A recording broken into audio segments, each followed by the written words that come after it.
pastikan kehadiran kamu ada.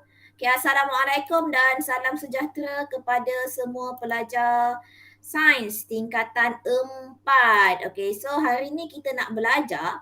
Okay, hari ni kita nak belajar, nak sambung balik dalam topik yang seterusnya iaitu produk kesihatan. So ambil buku nota. Okay, ambil buku nota, tulis tarikh hari ni. Hari ni hari apa? Hari Rabu, 30 hari bulan 6. So tajuk hari ni kita nak belajar produk kesihatan. Tak banyak, bab ni tak banyak, tapi yang banyaknya bila kamu kena buat projek. Okay, so untuk bab ini kamu kena buat projek macam hari tu punya projek. Okay, tapi projek yang kali ni kamu dikehendaki untuk membuat nanti kita tunjuk. Tak payahlah saya tunjuk sekarang kan. So kita nak belajar mengenai produk kesihatan. Okay. Muka surat berapa cikgu? Pugan. Muka surat 217. Okay, muka surat 217. Okay. So, produk kesihatan. Okay, sekarang ni kan dekat dalam kita punya pasaran macam-macam ada produk kesihatan. So, produk kesihatan itulah yang kadang-kadang kita tengok, nak ambil yang ini, yang ini pun ada, yang ini. Contoh vitamin C. Vitamin C, ini produk ada, yang produk A ada, produk B ada. So kita nak ambil yang mana? So kamu tak tahu nak ambil yang mana, kenapa cikgu tak keluarkan cikgu punya muka yang cantik melecun ni? Okay, barulah nampak muka cikgu yang cantik. Okay. Barulah cikgu cantik. Barulah nampak. Kalau tak tadi cakap macam seorang kan, tak ada muka. Dia kena kalau nampak muka kita akan rasa macam motivasi untuk belajar tu lagi. Betul cikgu. Okay. So, bahan aktif. Sebenarnya, dalam setiap produk-produk dalam kesihatan ni, kita ada pelbagai bahan aktif yang ada. Okay. Bahan aktif yang ada tu, cikgu, apa maksud bahan aktif? So, bahan aktif tersebut ialah komponen tertentu di dalam sesuatu produk mempunyai kesan terhadap penyembuhan atau pencegahan penyakit. Okay. Yang mana bahan komponen tersebut, maksudnya dia adalah bahan utama. Bahan utama ataupun bahan yang mengaktifkan produk tersebut. Selamat datang kepada Mumtaz. Mumtaz, dah balik dah ya? Pergi mana Mumtaz? KTM Tak ada cikgu, saya tak balik lagi cikgu. Saya kat luar lagi. Tapi masa saya masuk juga. Dengar masuk juga. Saya nak kamu belajar. So bahan aktif, contoh. Pernah nampak ini tak? Benda ini adalah vitamin C. Vitamin C. Vitamin C ini yang kamu makan, mak kamu kata, Pravin, tolong makan vitamin C. Sebab kat luar betul cikgu. Betul tak? Mak kamu ada bagi ke vitamin C? Baru minggu lepas kakak saya belikan. Kenapa kakak kamu bagi vitamin C? Sebab doktor dia cakap dalam badan saya tak ada vitamin C. Lawak. Mana? Dalam badan kita ada vitamin C, tapi tengok kuantitinya sikit ke kurang, dan apa yang kamu makan pun actually memang dah ada vitamin C. Pravin. Kau buat lawak lah Pravin. Sebenarnya dalam produk kesihatan, dalam kita punya makanan pun, contoh kau makan limau. Limau dah ada vitamin C, Pravin. Tahu tak? Saya tak makan limau itu. Saya makan oren. Sama lah tu. Kan semalam kita dah belajar kan bahan aktif, bahan antioksidan kan. Apa contoh selain daripada limau?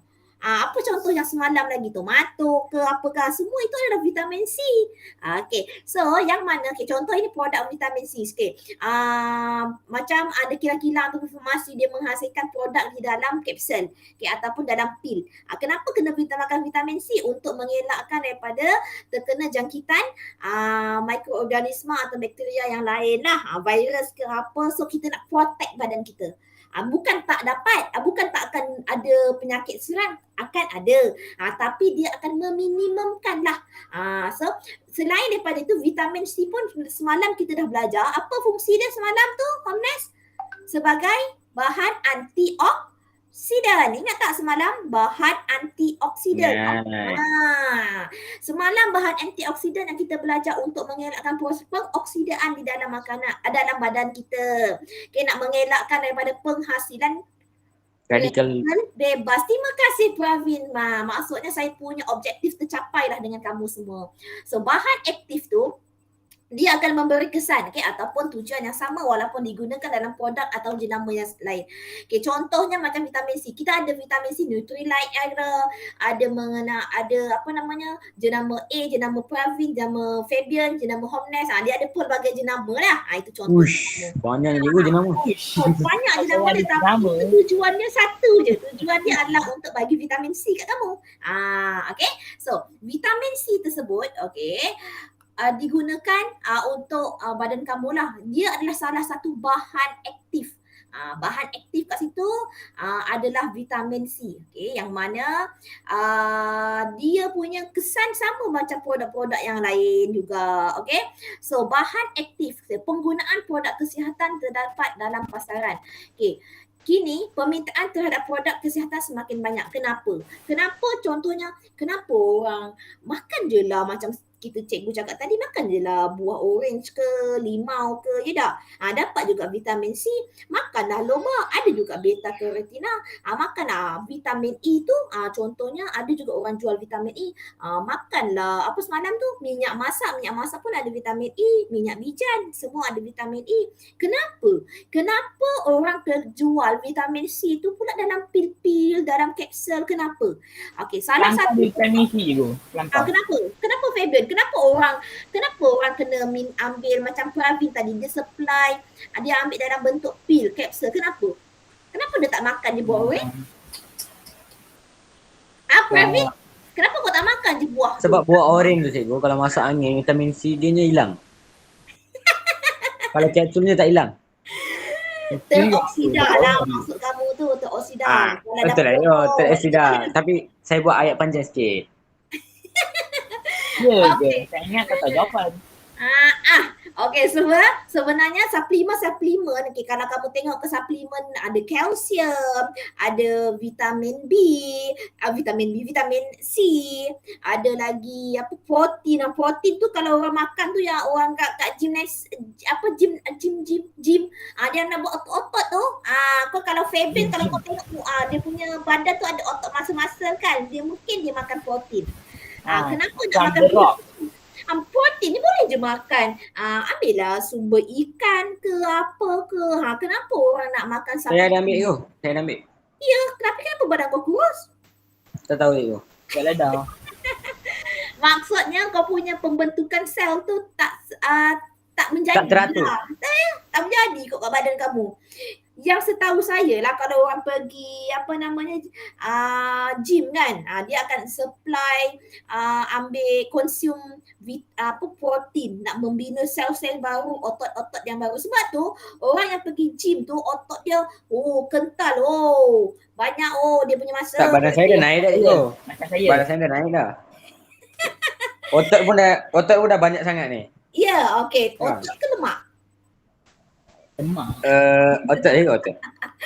Otot ke lemak? Itu yang cikgu nak tanya tu. Otot ke lemak? Jangan Lemak dah terbakar dah.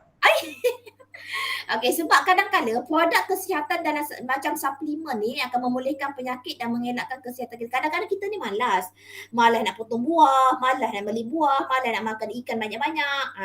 So dia senang, dia pergi ambil suplemen je. So produk kesihatan. Saya tak malas je tu. Makan saya tak malas.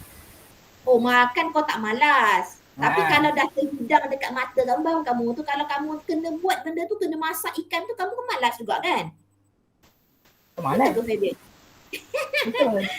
Order Food Panda. Okey. Tak ada. Saya je masak sendiri. Okey, yang kemudian, produk kesihatan yang baik dapat menjamin pembesaran yang normal dan meningkatkan daya pencegahan penyakit. Contohnya kalau ambil multivitamin, dia akan meningkatkan pembesaran kanak-kanak. Kemudian, kemungkinan gaya hidup masyarakat. Sekarang ni dia sibuk bekerja, dia asyik kerja je, so dia tak mengamalkan pemakanan yang seimbang. So, yang inilah salah satu faktor kenapa dia ambil produk-produk kesihatan. Contohnya pil-pil vitamin C untuk pelengkap kepada pemakanan diorang. Namun sebenarnya kamu kena hati-hati. Okay? Hati-hati dalam memilih produk kesihatan yang sesuai. Sebab apa? Kamu kena dapatkan juga nasihat doktor. Janganlah dalam Facebook, dalam IG, dalam TikTok orang ada jual, kau pun aku kena beli ni. Contohnya Mumtaz. Dia nak beli yang dia tengok satu iklan tu, nak bagi licinkan kulit flawless. Contohlah Mumtaz, bukan Mumtaz ni, Mumtaz kat Afrika. Lepas tu dia kata, aku kena beli ni. So dia terpedaya. Padahal dia tak tahu. Benda itu tak boleh consume, kalau tak nanti dia akan akan efek kepada Dia boleh menyebabkan kanser. Ya, pernah tak korang dengar orang suntik vitamin C kat muka? Dia nak bagi muka dia cantik, flawless kan. Pernah Ego, pernah. Pernah tak? Itu botak ni cikgu. Operation. Mumtaz mesti dia ada. Mesti ada tak Mumtaz kau dengar? Dia suntik dekat muka. Ada. Kenapa? Berapa ringgit tu nak ambil suntikan tu? Mahal cikgu. Mahal berapa? Tak tahu. Ya, tapi yang saya tahu kesan dia kepada kalau badan kamu tak dapat nak terima, dia akan bagi kesan jugalah. Sebab vitamin C ni sebenarnya berapa miligram sahaja diperlukan dalam sehari. Okay? So inilah kita punya projek. Cikgu apa nota hari ni? Nota kamu hari ni maksud vitamin bahan aktif. Ini kan nota. Bahan aktif itu je lah. Faktor-faktor ni bolehlah ambil 1-2. Ambil yang short je. Okay. Cikgu nak terang mengenai apakah projek yang akan kamu buat. Okay. Cikgu tak nak kamu buat dalam kumpulan sebab sekarang kamu belajar dekat rumah. So cikgu nak sebab cikgu nak kamu semua buat sendiri dekat rumah dan kamu kena, kalau boleh kamu present kamu punya bahan tersebut. Macam tahun lepas saya suruh budak buat PowerPoint. So untuk tahun ini saya nak kamu semua buat dalam bentuk brochure ataupun poster ataupun infografik. Cikgu tentang apa? Tentang ini adalah masalahnya. Okay, masalahnya adalah terdapat lambakan produk kesihatan dalam pasaran tempatan. Okay, murid digalakkan mengumpulkan maklumat daripada produk kesihatan tersebut dengan merujuk kepada portal rasmi Kementerian Kesihatan, kenal pasti bahan aktif yang terdapat dalam produk yang dikaji dan kesannya kepada kesihatan. Contohnya kamu ambil yang tadi tu vitamin C kan. Saya nak contoh yang lain lah. Kamu ambil contoh yang lain. Contohnya kamu nak multivitamin. So kamu cari dekat internet, okay, apakah produk-produk kesihatan dia. Okay, contoh kamu dah jumpa multivitamin. Kamu tengok apakah bahan aktif yang kat dalam tu. Contoh macam vitamin C tadi, bahan aktif dalam produk tersebut adalah vitamin C. Kadang-kadang dia tak tulis vitamin C, dia tulis ascorbic acid. Itu adalah dia punya bahan aktif. So daripada bahan aktif tersebut kamu jadikan dia suatu template ataupun brochure, okay, ataupun infografik yang boleh mana orang lain dia baca, bahan aktif dalam produk ni ini. Bahan aktif dalam contohnya Mumtaz ada yang produk Alif Syukri tu apa tu? Kau cari apa bahan aktif kat dalam tu. Okey, berapa banyak bahan aktif yang cikgu nak? So, kamu kalau boleh paling minimum kamu bagi dekat saya 2 bahan aktif. Kalau lagi banyak, lagi bagus. Bahan aktif yang ada. Okay. So, kalau saya nak buat infografik lagi, infografik macam mana? So, kamu ambil satu produk, kamu ceritakan produk tu ada bahan apa. Secara ringkas sahaja. Okay. Kalau tak faham, nanti kita akan bincang dan PM saya macam mana nak buat. Nanti saya tunjukkan contoh macam mana anak murid saya buat nanti ya. Kalau ada contoh cikgu send lah cikgu. Okey, boleh. Nanti cikgu bagi contoh. Okey, cikgu bagi contoh sekejap lagi cikgu bagi contoh. Sebelum tu kita masuk praktis formatif 10.4. Okey, apakah yang dikatakan sebagai bahan aktif? Ini maksudnya dalam buku nota kamu tulis perkataan praktis formatif 10.4. Soalan nombor 1. Okey, soalan nombor 1 ni dia nak tanya maksud tau.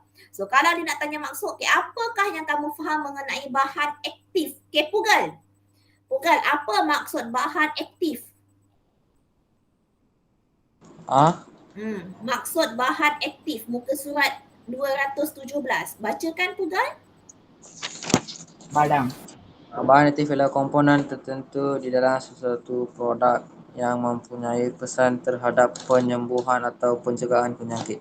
Okey, tahniah Pugal. Okey, sebab saya dengar nanti Pugal tadi macam dia senyap je, takut dia tertidur. Okey, so soalan nombor 2. Tahniah Pugal.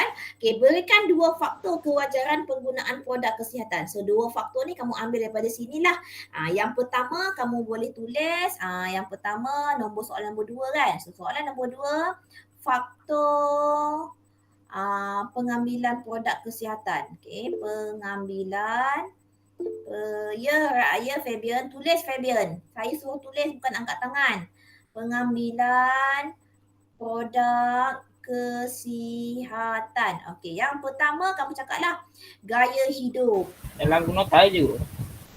Yalah, gaya hidup masyarakat. Sibuk bekerja. Okey. Dan tidak mengamalkan makanan dan tidak mengamalkan, tulis balik ya, tidak mengamalkan pemakanan seimbang. Okey, ini satu. Okey, yang kedua kamu cakaplah produk kesihatan tadi memulihkan penyakit. Produk kesihatan, tulis ya. Ni, saya salin yang ni. Seperti suplemen memulihkan penyakit. Okay, dan mengekalkan kesihatan.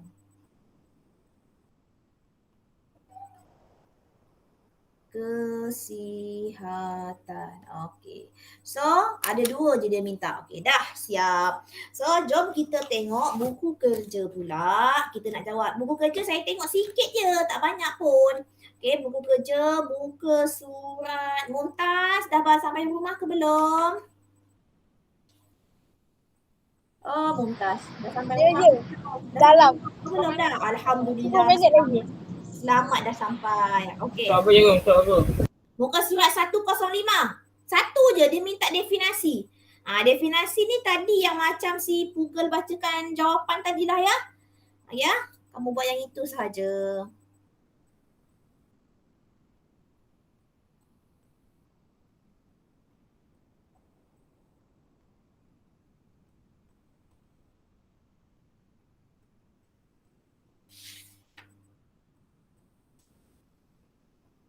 Fabian, bila nak masuk Google Classroom cikgu?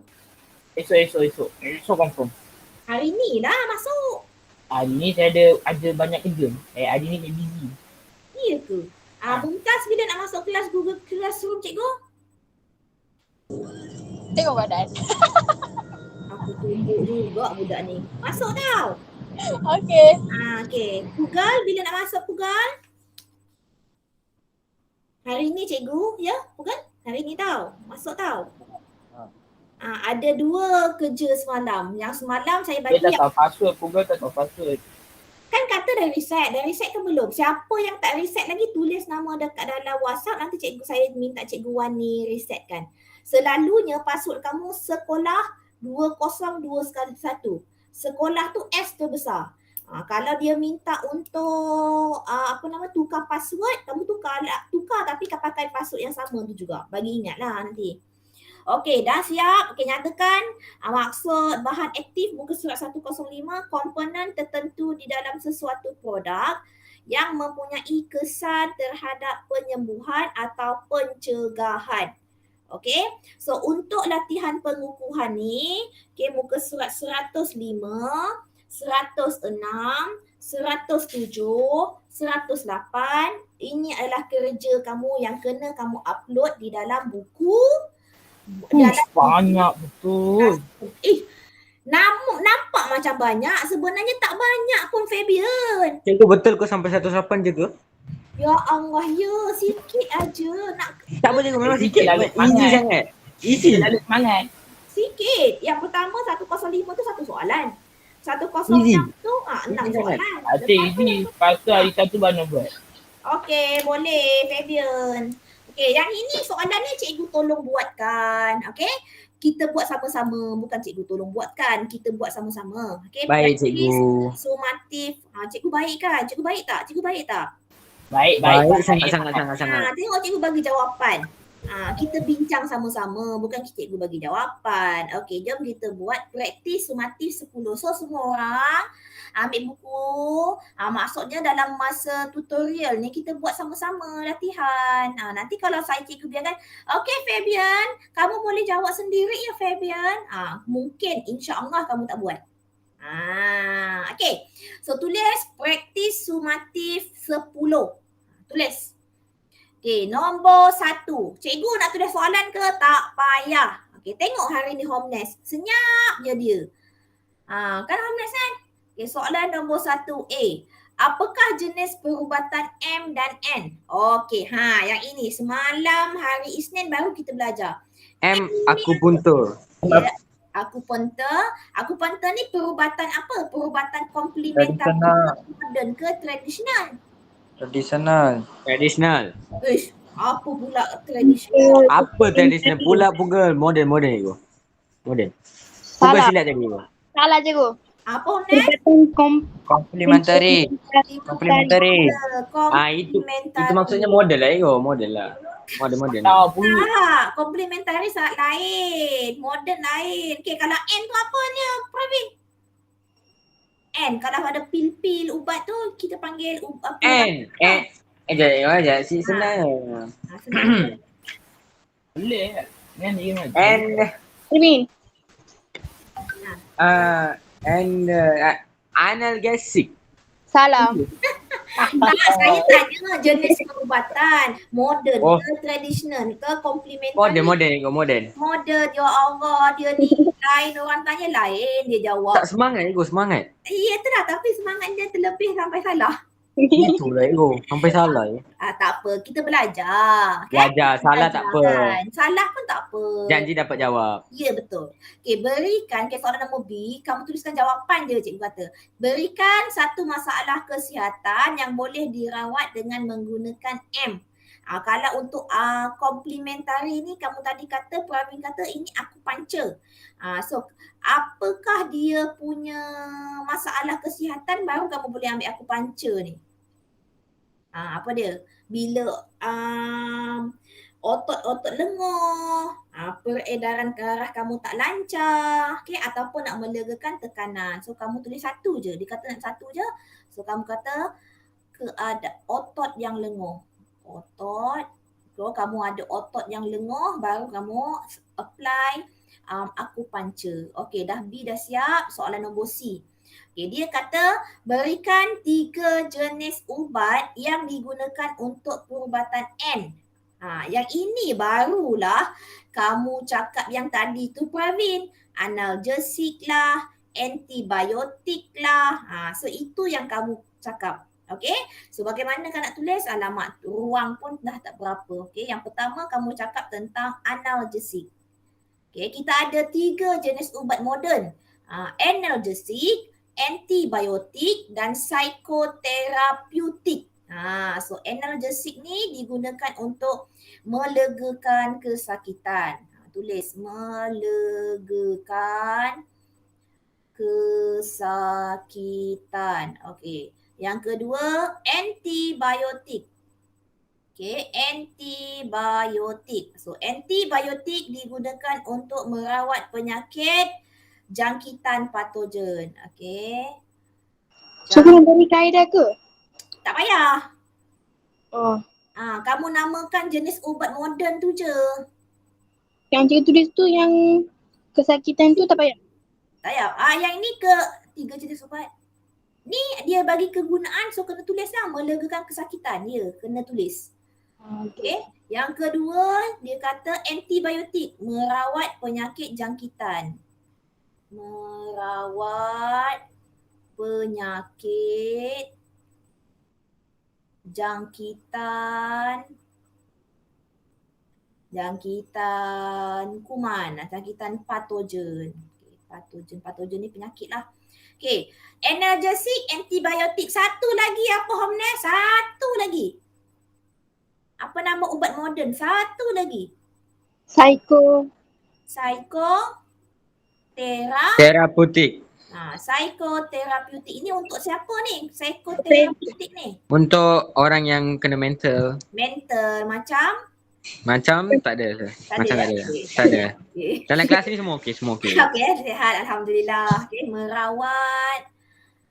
merawat penyakit mental. Okay, so dah ada 3 lah. So kena ingat ya. Alamak. So kamu kena ingat. Okay, 3 ubat moden ni. Kena ingat. Okay. Okay, slow-slow. Tak apa, cikgu tunggu. Okay, nombor D. Kaedah perubatan M. M tadi komplementari kan? Digunakan bersama dengan kaedah N. Kaedah N ni maksudnya kaedah moden lah. Okay, berikan kewajaran. Okay, kewajaran ini maksud dia apa namanya? Kalau kamu sokong, wajar tak? Okay, adakah kewajaran penggunaan perubatan komplementari dengan moden ni? Kita sekalikan dia. Bagus tak? Boleh tak? So apa pendapat kamu, Pravin? Sesuai ke tidak kita gabungkan ubat moden dengan komplementari ni sekali?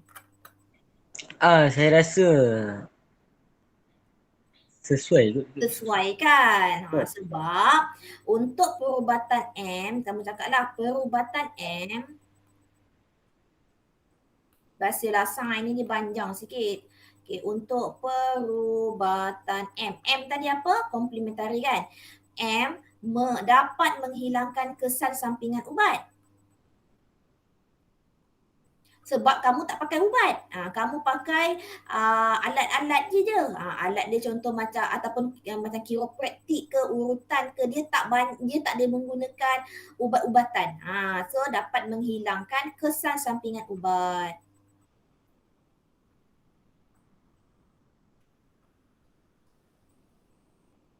Okey. Kemudian yang keduanya, okey, kesan sampingan ubat, kamu cakap perubatan N pula. Okey, yang moden tadi tu pula, dia dapat sampingan ubat. Sorry, salah.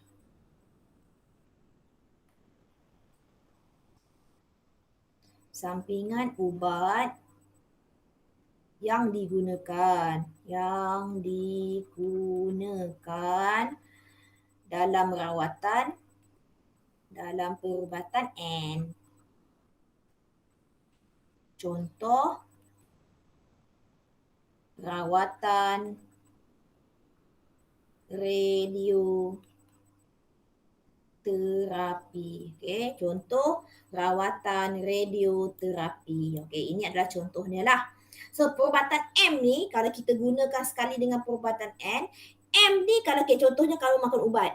So kalau kamu makan ubat nak hilangkan kesan sampingan daripada makan ubat tu, so kamu ambillah perubatan M, iaitu komplementari, yang mana dia dapat menghilangkan kesan sampingan ubat yang kamu gunakan tadi. Okey. So pergi kepada soalan yang seterusnya. Okey, soalan nombor 2. Radikal bebas merupakan salah satu penyebab berlakunya masalah kesihatan pada seseorang individu. Huraikan cara radikal bebas terbentuk. Semalam kita dah belajar macam mana radikal bebas tu terbentuk. So radikal bebas daripada proses pengoksidaan. Tulis proses pengoksidaan. Okay. So nyatakan 2 faktor. So kita ada faktor, ada 2. Yang pertama faktor dalaman, yang kedua faktor luaran. So kamu ceritalah faktor dalaman. Okey, faktor dalaman. Contoh metabolisme. Ingat tak semalam metabolisme dengan keradangan? So yang kedua faktor luaran. Apa dia contohnya Homnes? Faktor luaran. asap rokok. Ingat tak? Asap Asap payudara udara. lagi apa?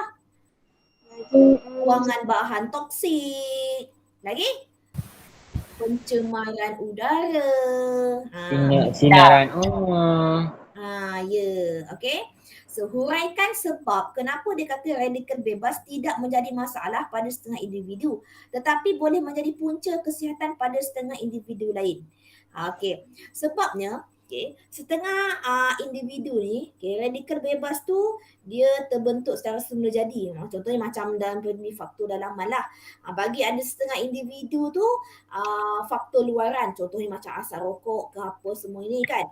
So ini akan membawa masalah kesihatan yang mana akibat kehadiran radikal bebas yang berlebihan dekat badan. So apa kita nak tulis ni?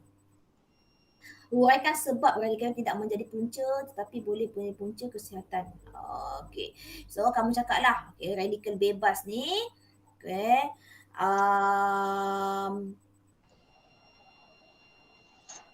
sebab panjang sangat skema ni, macam mana saya nak pendekkan? Dinentukan oleh bahan. Okey. Bagi faktor dalaman, faktor dalaman dapat dineutralkan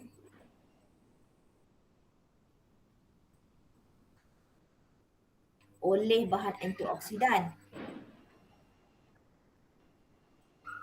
yang kamu makan satu hari lah. Bahan antioksidan. Tetapi bagi faktor luaran,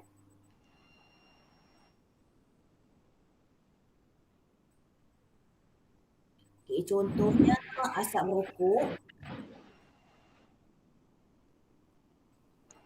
ini akan tidak dapat dineutralkan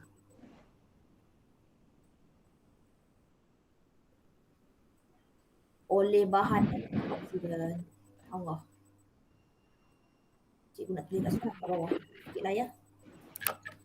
Oleh bahan antioksidan. So, kalau secara berlebihan, ini membawa masalah kesihatan lah.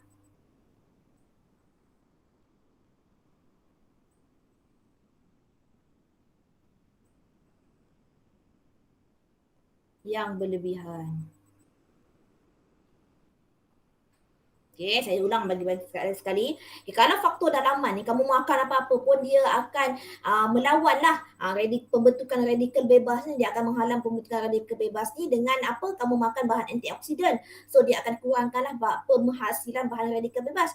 Tapi masalahnya kalau yang faktor luaran, contohnya asap rokok ke, pencemaran ke, toksik ke, macam mana kamu nak kamu nak halang benda itu? So tak nak juga kalau kamu terlalu banyak terhidu asap rokok, so dia secara berlebihan, so dia tak dapat nak dineutralkan oleh antioksidan. Daripada mana? Antioksidan daripada luar. So kalau dia secara berlebihan, dia akan membawa efek kepada kesihatan kita. Okay, so cikgu dah ringkaskan walaupun panjang dia punya jawapan dalam skema, kita ringkaskan dia. Okey, kemudian pergi kepada soalan nombor 3. Apakah maksud bahan antioksidan? Yang ini Pugal boleh jawab. Pugal, apa maksud bahan antioksidan, Pugal? Cikgu. Apa maksud bahan antioksidan? Semalam kita baru belajar. Dekat muka surat berapa ya, Hamnes? Yang ini, muka surat 214. Bacakan Pugal. Apa maksud bahan antioksidan? Bahan antioksidan ialah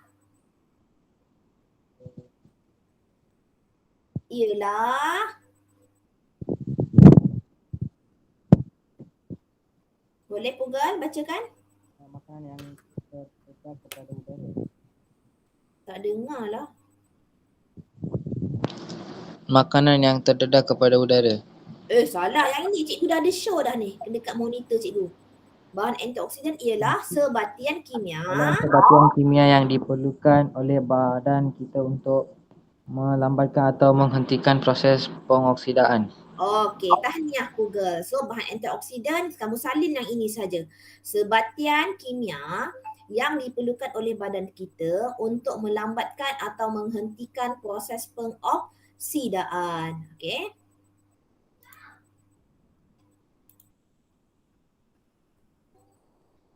Okey, pelajar-pelajar yang hadir hari ni, Mumtaz, Homnes, Pravin, Pugel dan Fabian, jangan lupa ya klik link kehadiran cikgu. Okay, kalau kamu belajar melalui offline pun, tengok video cikgu pun, kamu dah dikira hadir dalam kelas cikgu.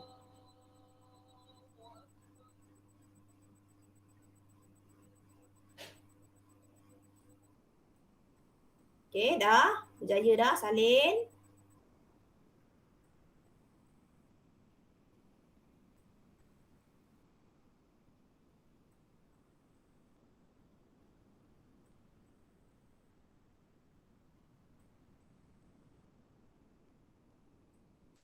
Okey. So kita tengok soalan yang seterusnya. Okay, soalan yang seterusnya dia cakap apa tadi?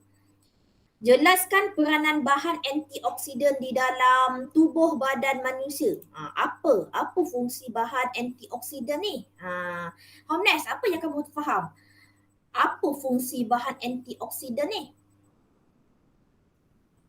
Dia dapat melindungi badan kita daripada radikal bebas. So, kamu tulis melindungi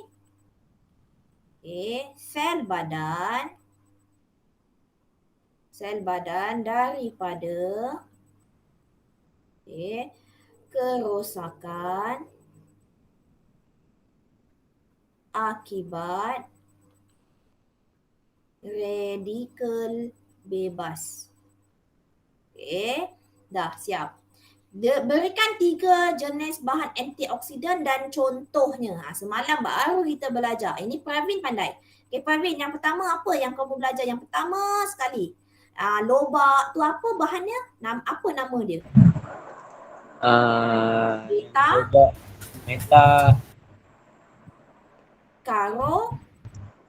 Metakarotena. Contohnya apa? Contohnya ubi keledek. Ubi keledek, Lobak lobak merah. Okey, yang kedua. Daripada kalau ada apa namanya limau tu semua tu vitamin apa? Limau tu vitamin C. Vitamin C. Contohnya tadi apa kita bagi? Contohnya buah oren. Okey, satu lagi dia nak 3. Satu lagi Lutein. Lutein ni nak buat daripada apa nama dia? Contoh dia. Sayur-sayuran. Sayur-sayuran hijau kan? Mm-mm. Okey, sayuran hijau. Okey, contoh bayam. Okey, dah siap. Okey, kemudian soalan nombor 4. Okey, dah last. Okey, last punya soalan. Okey, so yang ini kamu dah boleh buat dah. Okey, nombor 4. Yang ini apa ni? Ini adalah urutan. Urutan badan. Kan semalam cikgu cerita. Kalau lepas bersalin ke, kamu terseliuh ke, orang akan apply ambil urutan. Kadang-kadang kalau ikut kepada pengalamannya dia memang baiklah untuk badan kita kalau nak berurut. So ini adalah dia kata huraikan kaedah urutan.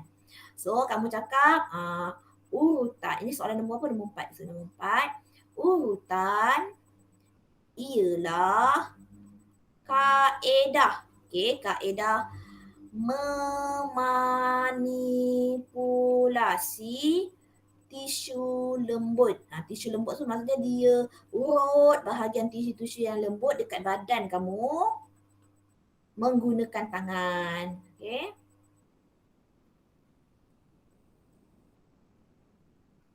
Tangan, jari.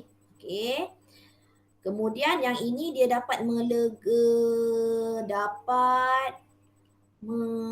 melegakan kesakitan.